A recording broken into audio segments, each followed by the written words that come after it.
तो सबसे पहले आप सभी का केमिस्ट्री सफ़र में हार्दिक स्वागत है। आज हमारी क्लास 2 है और हमारा टॉपिक है पदार्थ का वर्गीकरण, क्लासिफिकेशन ऑफ मैटर। तो देखिए, पदार्थों को 2 भागों में वर्गीकृत किया गया है। सबसे पहले ये जानेंगे कि पदार्थों को कितने भागों में वर्गीकृत किया गया है। पदार्थों को 2 भागों में वर्गीकृत किया गया है। पहला है भौतिक वर्गीकरण। भौतिक वर्गीकरण, वर्गीकरण यानी कि फिजिकल क्लासिफिकेशन, फिजिकल क्लासिफिकेशन। और दूसरा है रासायनिक वर्गीकरण, रासायनिक वर्गीकरण यानी कि केमिकल क्लासिफिकेशन, केमिकल क्लासिफिकेशन। जो भौतिक वर्गीकरण है पदार्थ का, उसको 3 मुख्य अवस्थाओं में वर्गीकृत किया गया है। और वो है, पहली है ठोस यानी कि ठोस अवस्था, दूसरी है द्रव यानी कि द्रव अवस्था, तीसरी है गैस यानी सॉलिड, लिक्विड और गैस। इसी प्रकार रासायनिक वर्गीकरण में भी हमने रासायनिक वर्गीकरण को 3 भागों में वर्गीकृत किया गया है। पहला है तत्व, दूसरा है यौगिक और तीसरा है मिश्रण यानी एलिमेंट। इसे हम कहेंगे कंपाउंड और मिक्सचर। अब हम बात करते हैं, एक बेसिक सी बात यहाँ पर जान लेते हैं तत्वों के बारे में। आवर्त सारणी में कुल 118 तत्व हैं। पूरी आवर्त सारणी में जो तत्वों की संख्या है वो 118 है। और अगर हम यहाँ बेसिक बात करें तो इसमें धातु यानी कि मेटल्स आती हैं, तत्वों के अंदर अधातु भी आती हैं यानी कि नॉन मेटल्स, इसके अंदर उपधातु भी आती हैं यानी कि मेटेलॉइड्स। तो देखिए, अगर हम बात करें कि आवर्त सारणी में जो 118 तत्व हैं उनमें धातुओं की संख्या कितनी है, तो धातुओं की संख्या है 91 यानी कि 91, अधातुओं की संख्या है 20 यानी कि 20, उपधातु की संख्या है 7 यानी कि 7। अगर हम इन सबको जोड़ दें तो हमारा 118 हो जाएगा। यानी कि तत्वों के अंदर हमारी धातु, अधातु तथा उपधातु आती हैं। अगर यहीं मैं बात करूं गैस की बात करूं तो गैसों की संख्या है 11 और आवर्त सारणी में गैसों को हमने अधातुओं के रूप में ही रखा गया है यानी कि इन 20 में 11 को काउंट कर लिया गया है। लेकिन अलग से आपको ये पता होना चाहिए कि गैसों की संख्या है 11। अब यहाँ समझते हैं, आज की हमारी इस क्लास में मैं आपको एक बार फिर बता दे रहा हूँ कि हम भौतिक वर्गीकरण वाला पार्ट पूरा पढ़ेंगे। सबसे पहले ये वाला आज की क्लास में हम पार्ट थोड़ा डिटेल में पढ़ेंगे, फिर उसके बाद हम इसे पढ़ेंगे। तो देखिए, सबसे पहले बात करते हैं भौतिक वर्गीकरण की। तो इससे पहले आप ये सारा नोट डाउन कर लीजिए। मैं एक बार फिर शॉर्ट में आपको बता देता हूँ। हमारा टॉपिक है पदार्थ का भौतिक वर्गीकरण। हमने इसे 2 भागों में वर्गीकृत किया है, भौतिक वर्गीकरण, रासायनिक वर्गीकरण। भौतिक वर्गीकरण में आता है आपका ठोस, द्रव, गैस। और रासायनिक वर्गीकरण में तत्व, यौगिक और मिश्रण। तत्व कुल हैं 118 जिसके अंदर धातु, अधातु, उपधातु और गैसें आती हैं। धातु की संख्या है 91, अधातु की है 20, उपधातु की है 7 और गैस की संख्या है 11। यहाँ पर हम एक बात और जानते हैं ठोस की आकृति के बारे में और आकार के बारे में। आकृति और एक तरफ मैंने लिख दिया आकार। इन सब की आकृति और आकार के बारे में जानते हैं। मैंने लिखा जो ठोस की आकृति है वो निश्चित होती है और ठोस का जो आकार है वो भी निश्चित होता है। यानी कि shape and size are definite in solid, यानी कि ठोस की आकृति और आकार निश्चित होता है। अब बात करें द्रव की, तो द्रव की कोई निश्चित आकृति नहीं होती और आकार डिपेंड रहता है। यानी कि आकार साइज पर डिपेंड रहेगा, बर्तन के आकार पर निर्भर रहेगा। तो एक बार फिर से अगर मैं बात करूं कि द्रव की आकृति निश्चित नहीं होती है, लेकिन जो आकार है वो डिपेंड रहता है। गैस की अगर बात करें ना, तो आकृति निश्चित होती है और ना ही आकार निश्चित होता है। यानी कि शेप एंड साइज आर अनडेफिनेट, हम ऐसे बोल सकते हैं। अब आगे बात करेंगे, आप इस सब को नोट डाउन कर लीजिए, बड़ा ही बेसिक कॉन्सेप्ट है। अब मैं इससे आगे चलता हूँ, अगर आपने इसे लिख लिया है तो चलिए अब हम देखते हैं एक छोटी सी बात, यानी कि अवस्था परिवर्तन समझते हैं। अवस्था परिवर्तन समझेंगे। मैंने यहाँ पे लिखा, हम समझेंगे अवस्था परिवर्तन। अवस्था परिवर्तन यानी कि चेंज स्टेट। Change state. अब हम सॉलिड लिक्विड गैस को समझने के लिए अवस्था परिवर्तन को समझते हैं। तो देखिए, जैसे मान के चलिए मैंने यहाँ पर एक पात्र लिया छोटा सा, इसमें बर्फ़ के टुकड़े ऐसे करके डाल दिए। मान लीजिए कि ये बर्फ़ के टुकड़े भरे हुए हैं और एक पात्र है जिसमें बर्फ़ के टुकड़े हैं। मैंने एक दूसरा पात्र लिया इसी प्रकार, मैंने एक तीसरा पात्र लिया इसी प्रकार। आपको समझाने के लिए, अगर मैं बर्फ़ के टुकड़े यानी कि ये जो है ये अभी ठोस अवस्था में है, और अगर मैं इसको अभी गर्म करना शुरू कर दूं, अगर मैं इसको गर्म करूंगा तो इसकी जो दूसरी अवस्था आएगी वो बर्फ़ इस प्रकार हो जाएगी। यानी कि अगर हम बर्फ़ को गर्म करें तो वो द्रव अवस्था में चली जाएगी, लिक्विड फॉर्म में चली जाएगी।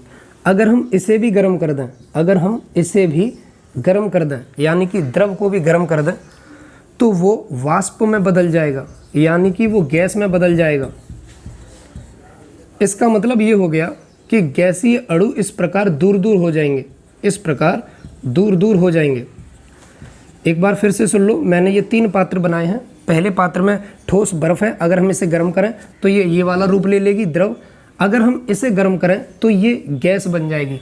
अब बात करते हैं, अगर हम गैस को गर्म करें तो क्या होगा, ये बहुत इंपॉर्टेंट है। अब मान के चलिए अगर मैं गैस को गर्म करता हूँ तो कुछ इस प्रकार की अवस्था बनती है। मैं इधर बता रहा हूँ आपको, एक छोटा सा बॉक्स मैंने बना दिया है। देखिए, अगर मैं गैस को बहुत अधिक टेम्परेचर पर गर्म करूँ, मैं यहाँ पर लिख रहा हूँ बहुत अधिक ताप देने पर, तो जब हम गैस को बहुत अधिक ताप देते हैं तो ये जो गैस का परमाणु है, एक परमाणु मैंने यहाँ से ले लिया यहाँ पर, ये अपनी तरफ से इलेक्ट्रॉन छोड़ने लगता है और खुद धनायन हो जाता है। यानी कि इलेक्ट्रॉन छोड़ेगा धनायन लेगा, इलेक्ट्रॉन छोड़ेगा धनायन लेगा। मूल रूप से मैं आपको बता दूं, ये आयनित हो जाएगा इस प्रकार से प्लस माइनस में। यानी कि अगर हम गैसों को बहुत अधिक ताप पर गर्म करें तो गैसें आयनित हो जाती हैं, आयनित हो जाती हैं और ये चमक उत्पन्न करती हैं। ये पदार्थ की चौथी अवस्था बन जाती है जिसे हम कहते हैं प्लाज्मा अवस्था। प्लाज्मा अवस्था, ये पदार्थ की चौथी अवस्था बन जाती है जिसे हम कहते हैं प्लाज्मा अवस्था। अच्छा, ये जो प्लाज्मा अवस्था है इसके बारे में समझेंगे थोड़ा सा। ये जो प्लाज्मा अवस्था है इसके बारे में सबसे पहले वैज्ञानिक विलियम क्रुक्स ने बताया था। विलियम क्रुक्स ने, तो सबसे पहले वैज्ञानिक विलियम क्रुक्स ने बताया था, और विलियम क्रुक्स ने इसको 1879 में सबसे पहले बताया था, और इसे नाम दिया था चमकता पदार्थ। चमकता पदार्थ विलियम क्रुक्स ने 1879 में, अगर आपको उधर नहीं दिखाई दे रहा है तो मैं आपको बता दूं, आप लिख लेना 1879। तो इन्होंने इसको किसको, प्लाज्मा अवस्था को नाम दिया था चमकता पदार्थ।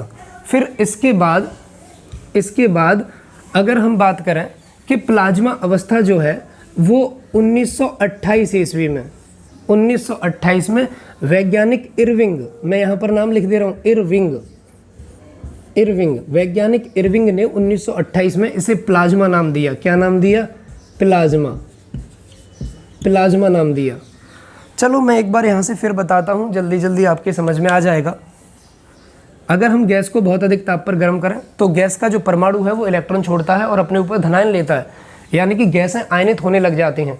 और गैसों के आयनित होने की यह अवस्था, ये प्लाज्मा अवस्था कहलाती है। प्लाज्मा अवस्था की खोज सबसे पहले विलियम क्रुक्स ने 1879 में करी थी और इसे चमकता पदार्थ नाम दिया था। और ये जब खोज कर रहे थे तो इन्होंने क्रुक्स नली में देखा था, इसे क्रुक्स नली में सबसे पहले देखा था। क्रुक्स नली में इन्होंने सबसे पहले क्रुक्स नली में देखा था कि एक चमकता हुआ कोई पदार्थ है, और 1928 ईस्वी में वैज्ञानिक इरविंग ने इसे प्लाज्मा नाम दिया।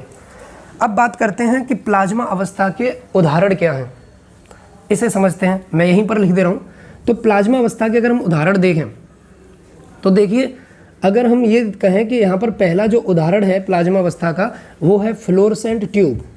फ्लोरोसेंट ट्यूब यानी कि आपके घर में जो CFL लगी हुई है उसकी बात कर रहा हूँ, एकदम से चमक उत्पन्न करती है तो उसमें प्लाज्मा अवस्था है, क्योंकि वो आयनित हो रही है। जैसे मैं दूसरा उदाहरण लूँ, नियॉन बल्ब। नियॉन बल्ब भी प्लाज्मा अवस्था का एक अच्छा उदाहरण है। ये हवाई जहाज़ों को संकेत देने में प्रयोग होता है, नियॉन बल्ब।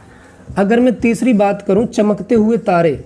चमकते हुए तारे, तो चमकते हुए जो तारे हैं वो भी प्लाज्मा अवस्था के अच्छे उदाहरण हैं, यानी कि वहाँ चमक उत्पन्न कर रहे हैं आयनिक होने की वजह से। अगर मैं आपको चौथा उदाहरण दूँ तो चौथा उदाहरण जो है वो है आपका प्लाज्मा टीवी, यानी कि आपके घर में जो पुरानी टीवियाँ होती हैं उनके पीछे जो बॉक्स सा बना होता है, जिससे अगर हम जो पर्दा है उसके पीछे देखें तो एक बॉक्स बना होगा, उसमें आयन जाते हैं, उसके बाद पर्दे पर स्क्रीन आती है, तो उसे हम बोलते हैं प्लाज्मा टीवी।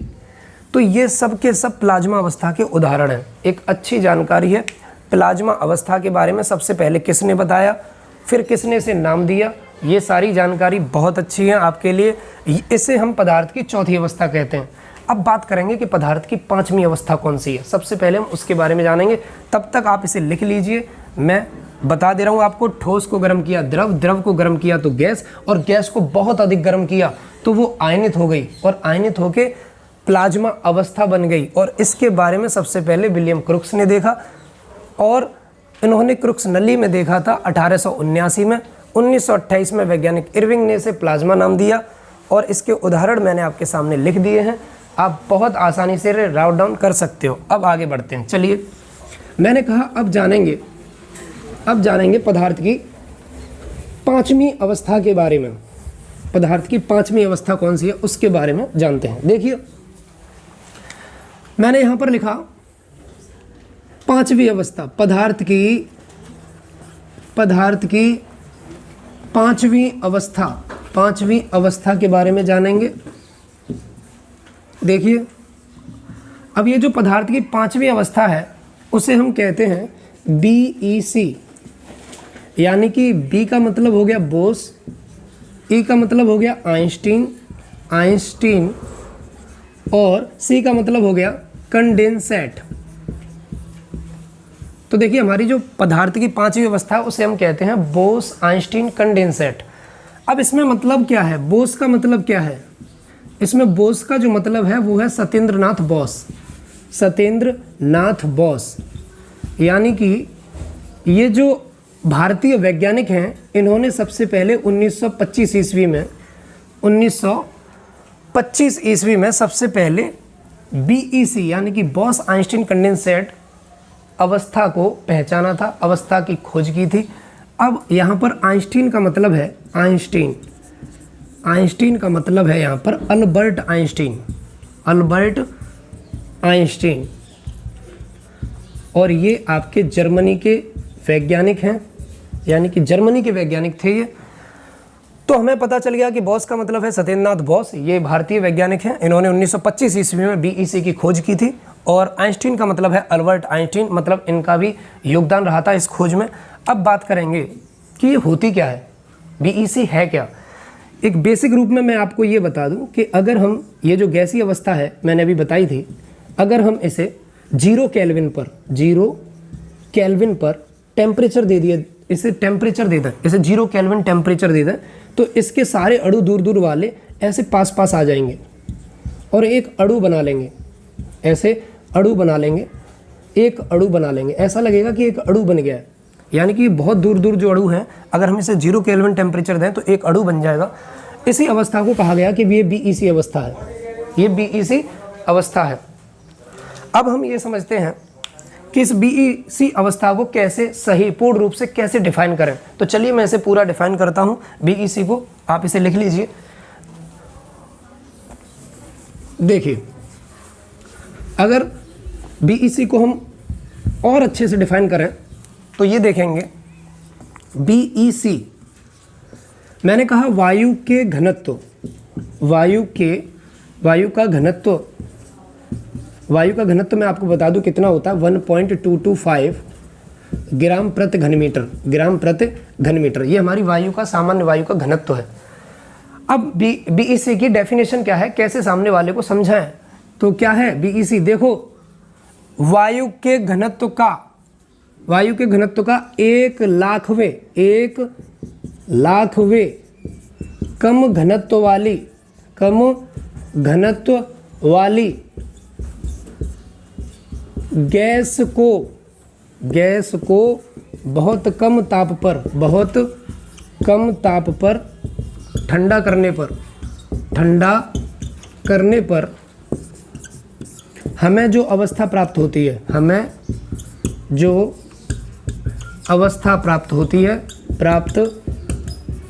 होती है उसे